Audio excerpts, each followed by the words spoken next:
kabutcher. Pero pala ako mapakita sa inyo itong pang ano, yung sa baka, soup number 5. Ito naman, itlog to ng kambing.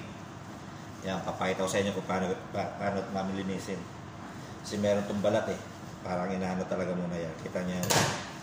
Bali, tatanggalin lang yan. Parang nababaliktad siya yan.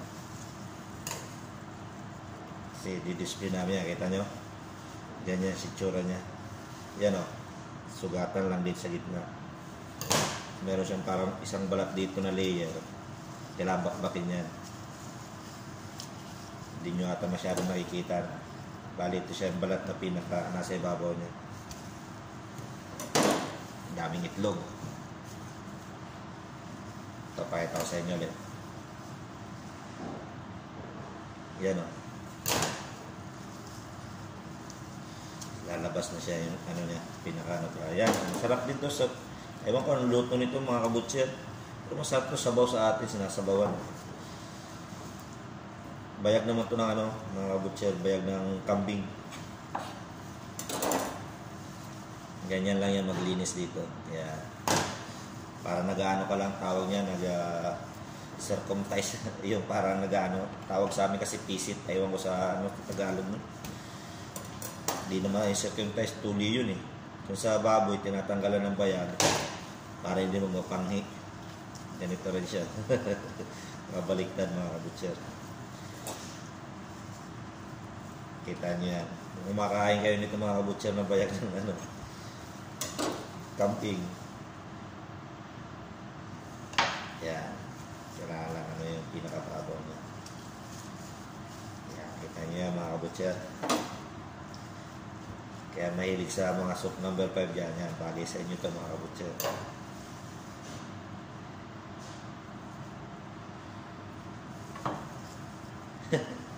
Kakatuwa eh. Dami, lahat dito binebenta. Yung hindi lang binebenta dito ng mga laman loob mga kabutcher. Yung isaw lang.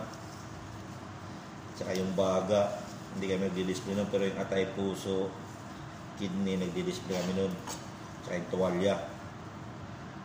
Tsaka itong bayag. Ayan. Tsaka yung paya niya. Sabay, hindi naman laman loob yung ano niya, beef pit. Tsaka yung lamb pit. Yung baga, wala mga kabutcher, kaya yung mga nagpapaita ng mga Pilipino, kulang kami kasi wala kaming updo. Walang baga, walang isaw. Kaya, yan mga kabutcher. Yung ano lang siya, maputi, mabusisi lang siya.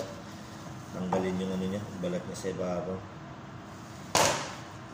Kailangan talaga pinapalabas.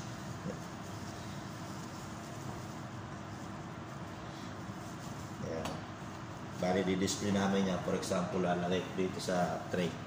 Ganyan ang preparation namin ng pan-display mga kabutcher. Ayan. Bebenta siya ng ganyan. Kung ilang kasya sa tray yan. Kaya pakita ko ulit sa inyo mga kabutcher. Paano, ano to? Yan o. Kusa siyang lumalabas to. Dami mga kabutcher. Kita nyo, daming bayag. Soup number 5 sa baka. Kaya hindi pa nakakita ng maraming bayag ng kambing ito. Tingnan nyo na mga kabutcher. Tingnan nyo kung gano'n kadami mga kabutcher. Ayan o. Dami niya mga kabutcher.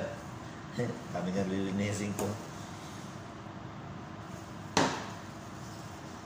Kaya hanggang dito na lang mga kabutcher. Basta nakita nyo yung ano.